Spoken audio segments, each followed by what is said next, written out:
February 19th, 1945. The island of Iwo Jima rises out of the Pacific like a black scar, its beaches of volcanic ash glistening under a cold, gray sky. At dawn, the thunder of American naval guns shakes the earth. Battleships and cruisers rain steel upon the island, their shells exploding against the jagged ridges and the looming mass of Mount Suribachi. The noise is deafening, the air thick with cordite and volcanic dust. Yet when the bombardment lifts, an eerie silence follows. From beneath the shattered surface, the enemy still waits. Across the surf, landing craft churn forward, steel ramps clattering as they grind onto the beaches. Thousands of Marines pour into the ash, sinking ankle-deep in the black sand that clings to their boots and slows their desperate advance. The plan had been to overwhelm Iwo Jima's defenders quickly, but the reality is far different. From the mouths of invisible pillboxes and camouflaged bunkers, Japanese machine guns open fire.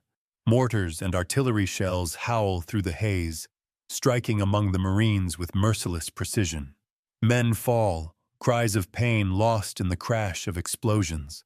The beach, in minutes, becomes a graveyard of wrecked landing craft, burning vehicles, and lifeless bodies sprawled in the volcanic grit.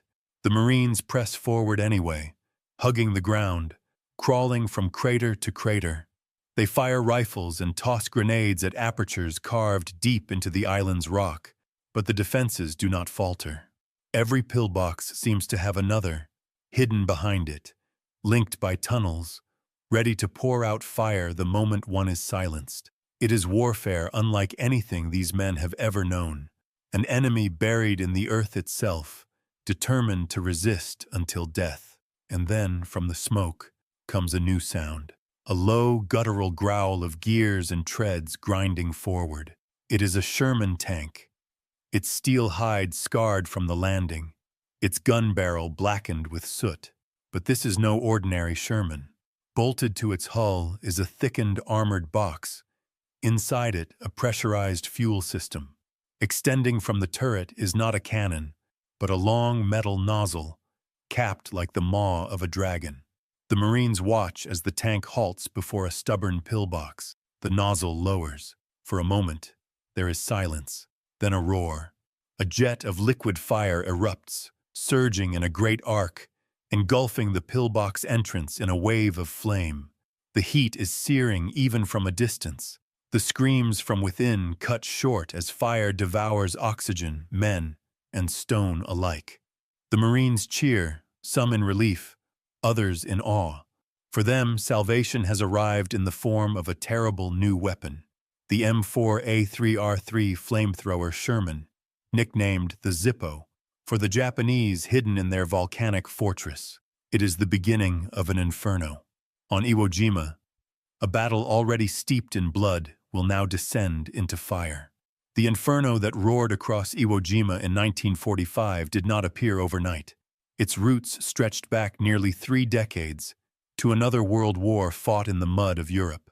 In 1915, German engineers unveiled a weapon that shocked the Allied trenches, the flamethrower.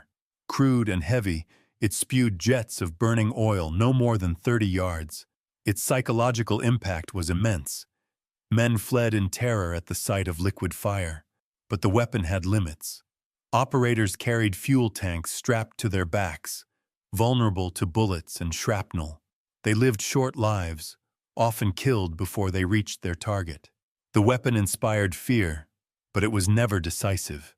It remained a gruesome experiment, a tool of intimidation rather than a true engine of battlefield change. By the outbreak of the Second World War, the flamethrower reappeared in new forms. Germany, Japan, and the United States all fielded improved models.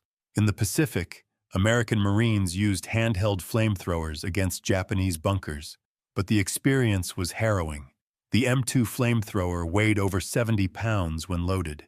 Its range was barely 40 yards, and the operator was a slow, obvious target. A single rifleman could end his life with one well-placed bullet. Yet on islands like Tarawa and Saipan, these weapons became grim necessities. the only reliable way to clear caves and pillboxes impervious to artillery. For the Marines who carried them, the odds of survival were brutally low. It was clear the weapon's destructive potential had to be preserved, but the vulnerability of the man had to be eliminated. The solution was bold: marry fire to armor. If a flamethrower could be mounted on a tank, its operator protected by steel, the weapon would gain both reach and survivability. The idea circulated among engineers and Seabees, those naval construction battalions who combined ingenuity with grit. Experiments began in Hawaii and California. Ordinary Shermans were stripped and altered. Auxiliary fuel tanks were bolted inside armored compartments. Long nozzles replaced standard machine guns. Pressure systems were tested, adjusted, and tested again. The first prototypes were crude, but the concept was undeniable. A tank-mounted flamethrower could project streams of fire over 100 yards, triple the reach of a man on foot. It could sustain flame bursts long enough to collapse bunkers and suffocate their occupants. Most importantly, it kept the crew alive. The Pacific War demanded it. On island after island, American commanders faced an enemy burrowed deep into rock and coral. Artillery scarred the surface, but could not touch the labyrinths below. Infantry charges bled men white against fortified defenses. If victory was to be won without unbearable cost, something more was needed. The flamethrower Sherman was not born of theory, but of necessity.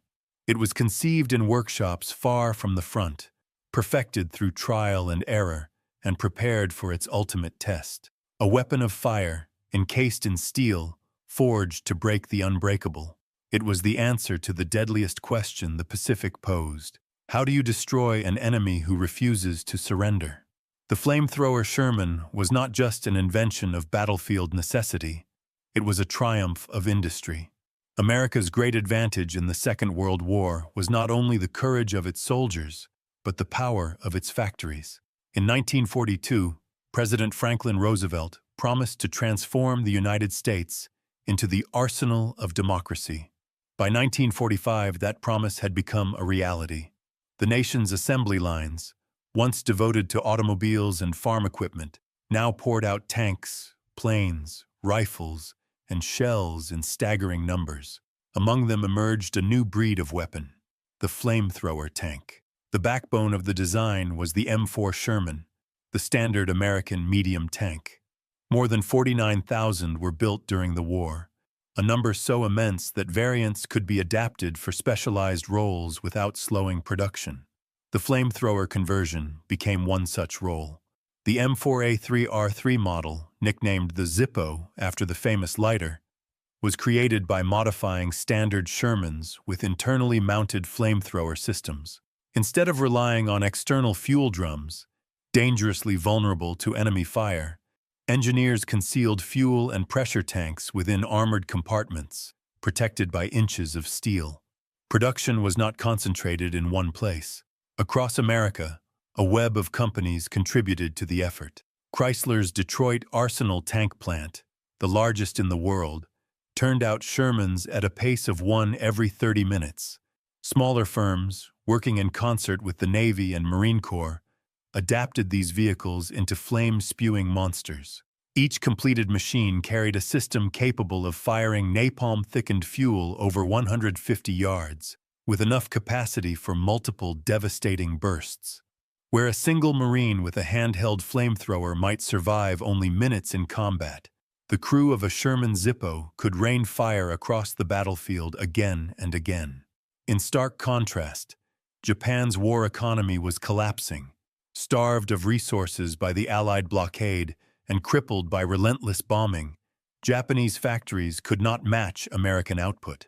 Their soldiers on the islands fought with what they had: entrenched positions, rifles, and sheer willpower. Against America's industrial juggernaut, it was not enough. The steady flow of Shermans, each one a rolling fortress, ensured that the Pacific Campaign would not grind to a stalemate.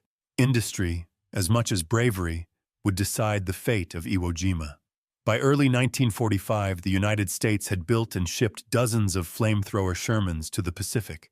They were waiting on the black sands, ready for their first true trial by fire. The island of Iwo Jima would provide that crucible and reveal whether this terrifying creation could deliver on its promise. The morning of February 19th, 1945, marked the beginning of one of the bloodiest battles of the Pacific War. From the decks of landing craft, Marines stared at the black silhouette of Iwo Jima, a mere 8 square miles of volcanic rock, yet one of the most fortified places on Earth. As the first waves stormed the beaches, the defenders revealed themselves. Japanese artillery, machine guns, and mortars, all concealed within a honeycomb of tunnels and bunkers, opened fire with devastating accuracy. The volcanic ash absorbed the blast of naval shells, leaving the defenses largely intact. The Marines were pinned down, their progress measured in yards at terrible cost. By the second day, it was clear that conventional tactics would not be enough. Grenades and satchel charges destroyed some bunkers, but countless others remained untouched, connected by tunnels that allowed defenders to vanish, then reappear to strike again. Every inch of ground seemed alive with hidden fire. Casualties mounted. The Marines needed a weapon that could reach into the earth itself, burn away the defenders in their sanctuaries, and close off the tunnels that artillery could not collapse. That weapon had arrived with the landing force, the Flamethrower Sherman. The first of these tanks crawled off the landing ships under heavy fire. Crews inside could hear the clang of bullets against armor, the dull thud of mortar rounds exploding nearby. On the beaches, Marines pointed and shouted as the Shermans advanced. Unlike ordinary tanks, these bore a distinctive nozzle protruding from the turret or bow, the business end of the flamethrower system. Engineers and infantrymen worked closely to guide them forward. They had to. The tanks were powerful but vulnerable if caught alone. With infantry shielding their flanks, the Shermans pressed toward the pillboxes that had defied bombs, shells, and rifle fire. The first target was a reinforced bunker near the landing zone. For hours, Marines had hurled grenades at its firing slit, only to be met with a hail of machine gun fire each time. Now, a Sherman ground into position, its nozzle lowered. For a heartbeat, nothing happened. Then came the roar, a jet of fire, bright even under the pale Pacific sun, surging out and engulfing the entrance. Inside the bunker, flames raced along walls, sucking away oxygen, igniting everything they touched. Japanese defenders had seconds to react. Some fled, only to be cut down by waiting Marines. Others died where they stood, consumed in the firestorm. When the flames subsided, silence followed. The bunker, once an invincible fortress, was lifeless. Word spread quickly across the beachhead. The Zippo had worked. Marines who had fought tooth and nail for a few yards of ash now had a weapon that could do in seconds what hours of bombardment could not. Yet for the crews inside the Shermans, the experience was harrowing. They knew that at any moment a Japanese soldier could rush from a tunnel with explosives strapped to his body, willing to die if it meant destroying the tank. The battle had only begun, and the flamethrower Sherman would be called upon again and again, each time against fortifications more elaborate and deadly. On Iwo Jima, fire had found its place among the instruments of war. The battle for Iwo Jima did not unfold as a single grand clash. It was 1,000 smaller battles, fought crater by crater, bunker by bunker, tunnel by tunnel. In this deadly mosaic of violence, the flamethrower Sherman emerged again and again as the decisive hand that tipped the scales. Each engagement carried its own rhythm. Moments of terror, silence, and then sudden inferno. Near Airfield No. 1, Marines advanced against a maze of concrete pillboxes that seemed impervious to everything the Navy had thrown at them. Artillery barrages had cratered the ground, but the firing slits still spat bullets with mechanical regularity. The Marines crawled as close as they dared, unable to breach the position.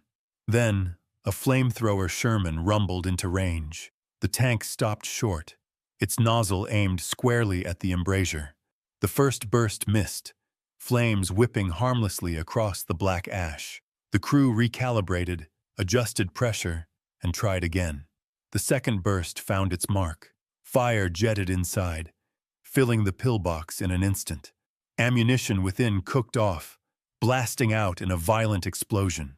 Marines surged forward, cheering as the seemingly immortal bunker collapsed into ruin. The tank withdrew, its tracks smeared with ash and blood, its crew shaken but alive. Elsewhere, near the base of Mount Suribachi, the Japanese had dug into caves carved into the volcanic slopes. From these concealed positions, they fired down relentlessly on the beach.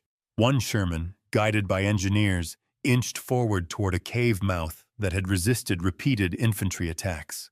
Japanese soldiers fired anti-tank grenades, the explosions ringing against the hull but failing to pierce. The crew pressed on, knowing that hesitation meant death. The nozzle leveled with the cave entrance. A long, sustained burst followed, thick, napalm-fueled flame that rolled inward like a living tide. From the depths came screams, then silence. Smoke belched out of the cave, followed by an unnatural quiet. For the Marines below, the slope was finally free of fire. For the defenders inside, it had become a tomb of flame. The Shermans themselves were never invulnerable. In one harrowing incident, a flamethrower tank bogged down in soft volcanic sand while trying to support infantry pinned near a cluster of pillboxes. Japanese soldiers, sensing weakness, rushed from hidden trenches with satchel charges strapped to their chests. Marines opened fire, cutting some down, but one attacker reached the immobilized Sherman.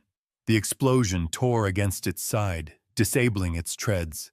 The crew scrambled to keep the pressure system intact long enough for one last burst.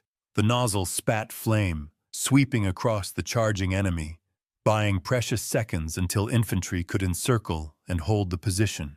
The tank was wrecked, but its final act had saved dozens of lives. Its crew escaped, shaken and scorched, but alive to fight another day. For every success, there was always risk. Japanese counterattacks came swiftly, determined to knock out the tanks before they could bring their infernos to bear. The defenders crawled through tunnels, emerging suddenly behind American lines, hurling mines beneath the tracks. Some Shermans were destroyed in such ambushes, their burning hulks standing as grim reminders of the price of victory. Yet even in loss, they had accomplished what no other weapon could, silencing positions that had resisted everything else. Each battle scene carried the same pattern: a target too strong for rifles, grenades, or artillery, the slow, deliberate advance of the Sherman, the tense pause as the nozzle lowered, and then the eruption of flame that turned resistance into ash. Again and again, on Iwo Jima's beaches, slopes, and ridges, the flamethrower Sherman proved its worth. It was brutal, it was terrifying, but in the crucible of Iwo Jima, it was indispensable. Behind every Sherman that belched fire across Iwo Jima were men, ordinary Americans thrust into extraordinary circumstances. They were not faceless operators inside steel beasts. They were sons, brothers, fathers, and friends. Their lives balanced on the edge of survival each time the flamethrower system roared to life. One such story belonged to Sergeant Bill Courtney, a Sherman commander with the 5th Marine Division. He was barely 22 years old, yet his crew depended on his calm in the furnace of battle. Courtney would later recall in a letter home how his tank pressed toward a cave entrance near Motoyama Airfield. Bullets rattled against the hull like hail on a tin roof. His gunner, hands slick with sweat, struggled to keep the nozzle steady. "When we let the first burst go," he wrote, "it was like the whole earth was on fire. I could feel the heat seep through the steel. You don't forget that sound, the rush of the flame, and then nothing but silence where men had been." The letter never made it back during the war. Courtney was killed days later when his tank was struck by a Japanese mine. It was his last testimony, preserved by the crewmen who survived. Other accounts speak to the courage of Marines who fought outside the tanks, protecting them at close range.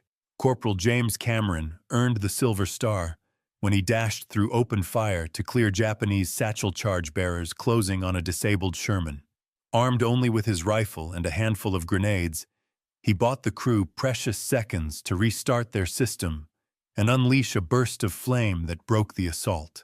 Cameron's squadmates remembered his ferocity, not for glory, but for the instinct to keep his friends alive. There were also moments of haunting reflection. Private First Class Tom Harrigan, a handheld flamethrower operator, described what it felt like to fight alongside the Shermans. When they fired, "You prayed for the men inside those caves," he wrote later, "because you knew what it meant. To burn is worse than to die from a bullet. And yet, if it wasn't them, it would have been us. That's the truth we all carried."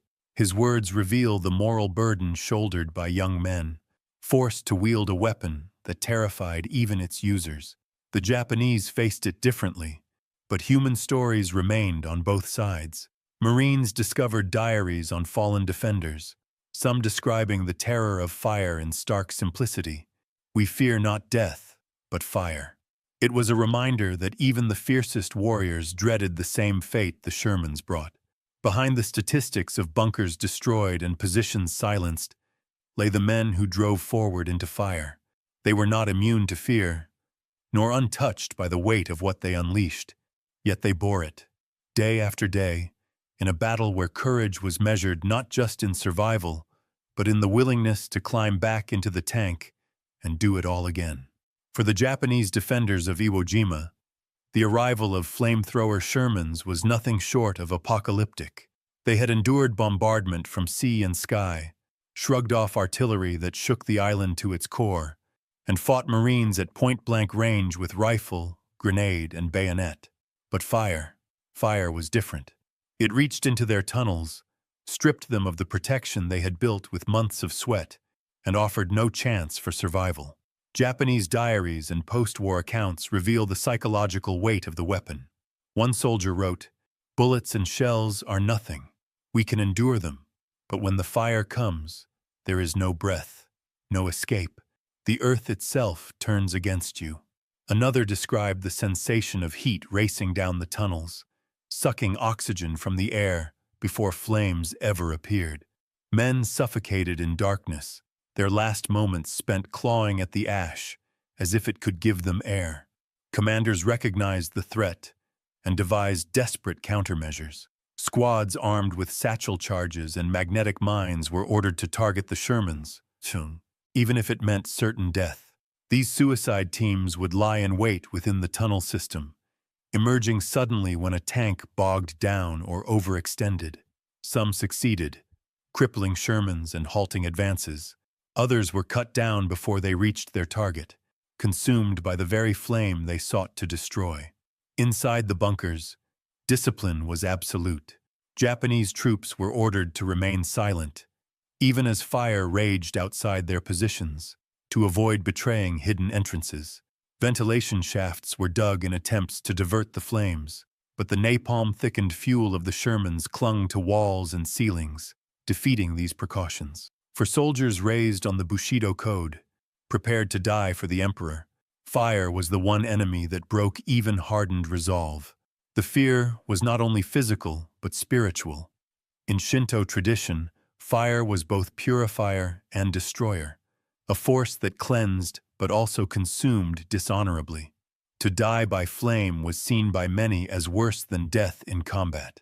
It stripped a man of the dignity of a warrior's end. On Iwo Jima, countless defenders chose suicide by grenade rather than face the fire. For the Japanese, the flamethrower Sherman was not merely a weapon. It was a sentence, delivered in fire and smoke, against which no courage seemed enough. On Iwo Jima, the flamethrower Sherman was more than a weapon. It was a fulcrum that shifted the momentum of battle. Without it, the American advance might have slowed to a crawl, grinding against defenses designed to bleed invaders white. With it, the Marines gained a tool capable of breaking strongpoints that had resisted every other method of assault.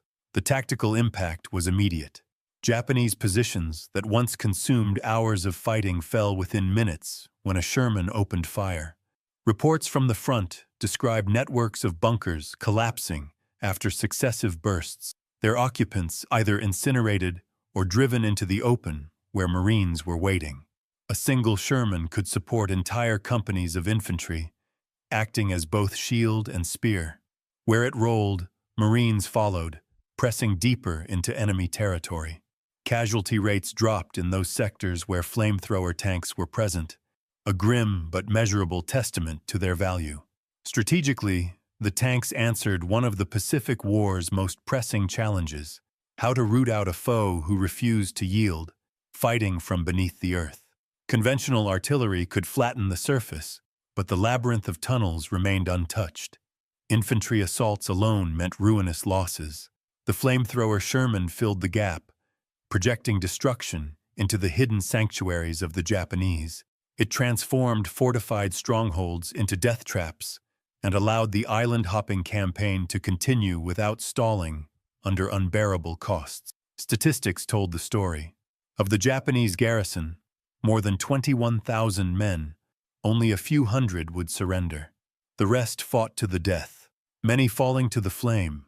Marines learned quickly that if a Sherman was nearby, the odds of cracking a bunker multiplied. After-action reports called the tanks indispensable. Commanders requested more with urgency, recognizing that every additional machine spared the lives of dozens of infantrymen. At battalion level, strategy shifted to prioritize Shermans for the heaviest defenses, using their flame as the hammer blow to open the way. Even Japanese commanders admitted their helplessness. General Tadamichi Kuribayashi's elaborate defenses, caves, tunnels, pillboxes, were masterpieces of engineering. Yet against fire, even his fortifications crumbled. He could order counterattacks, deploy suicide squads, or dig deeper, but no measure could fully counter a weapon that consumed both man and structure in the same instant. The morale effect was devastating. When Marines advanced with Shermans, defenders hesitated, sometimes abandoning positions before the fire reached them. The Sherman Zippo did not win Iwo Jima alone. Victory required infantry, artillery, naval guns, and endless courage. But it was the combination of fire and steel projected by these machines that finally unlocked the island's defenses. In tactical terms, they were problem solvers. In strategic terms, they were force multipliers. On Iwo Jima, where every inch was bought with blood, the flamethrower Sherman tipped the balance and hastened the island's fall. When the guns finally fell silent on Iwo Jima in March 1945, the island lay shattered, a graveyard of steel and stone, its black sands soaked in blood. The flamethrower Sherman had left an indelible mark. For the Marines who fought there, its presence meant survival. For the Japanese defenders, it symbolized annihilation. But the story of these machines did not end on that volcanic rock. Their legacy would ripple outward, shaping tactics, igniting ethical debates, and influencing the course of modern warfare. The first chapter of that legacy unfolded just weeks later, on Okinawa. If Iwo Jima had been a nightmare, Okinawa was worse, larger, more populous, and defended by more than 100,000 Japanese troops. Again, flamethrower Shermans were called upon. They spearheaded assaults against Shuri-line fortifications, burning out caves and hillside bunkers that seemed untouchable. Reports from the campaign echoed those of Iwo Jima. Wherever the Shermans advanced, Japanese resistance collapsed with stunning speed. The island was eventually secured, but at catastrophic cost. Over 12,000 Americans killed, more than 100,000 Japanese dead, and tens of thousands of civilians caught in the crossfire. For many Marines and soldiers, the memory of those battles confirmed one truth. The flamethrower tank had been indispensable, yet it had also revealed the darkest face of modern combat. In the post-war years, the weapon's future was uncertain. With Japan defeated and Germany in ruins, what role remained for a machine that specialized in rooting out fortifications? Yet conflict soon erupted again. On the Korean peninsula, U.S. forces found themselves facing waves of Chinese and North Korean troops entrenched in hillsides and caves. Flamethrower Shermans, some leftover from the Pacific, returned to service. Once again, The weapon demonstrated its brutal efficiency. Hills that resisted artillery fell when fire poured into their dugouts. But Korea also underscored the limitations of the system. The terrain was harsher, the supply lines longer, and the tanks vulnerable to more advanced anti-tank weapons. Still, their psychological effect on enemy morale was undeniable. By the time of Vietnam, the flamethrower had shifted form. The bulky Sherman tanks were gone, but the principle endured. Handheld flamethrowers and smaller vehicle-mounted systems continued to be used to clear jungle bunkers and tunnel complexes. Thickened fuel, napalm, became the next stage in the weapon's evolution, dropped from the air in horrifying quantities. The legacy of the Sherman Zippo lived on, transformed into a wider doctrine of fire as a tool of area denial and psychological shock. Yet by then, the world had begun to question the morality of such weapons. Images of villages consumed by flame sparked outrage, and international debate intensified over whether flamethrowers were weapons of legitimate war or engines of indiscriminate cruelty. Back in the United States, the military gradually phased out flamethrower tanks. By the 1970s, they were retired from service, deemed obsolete in an era of precision-guided munitions and high-explosive rockets. Handheld flamethrowers followed the same path, disappearing from arsenals as treaties and conventions raised questions about their legality. In 1980, the United Nations adopted protocols restricting incendiary weapons, though nations like the United States never fully abandoned the principle of fire in warfare. Still, the Sherman Zippo had become a relic of a past defined by brutal close-quarters battles on Pacific islands.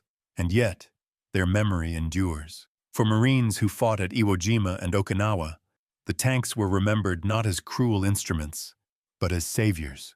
Survivors spoke of how many lives were spared because a single Sherman could silence a position that would have cost dozens of Marines their lives. Others, haunted by what they had seen, admitted to ambivalence. Fire was too absolute, too final, too inescapable. To unleash it was to step into a moral gray zone where necessity and horror walked hand in hand. Today, restored examples of flamethrower Shermans sit in museums, their nozzles cold, their engines silent.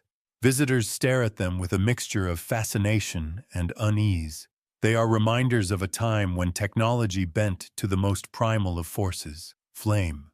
Their legacy is written not just in steel and ash, but in the memories of men who fought with and against them. For those men, the fire never truly faded. The story of the flamethrower Sherman is not merely the tale of a weapon. It is the story of men, of industry, of fear, and of fire itself, unleashed in one of the most brutal contests of the Second World War.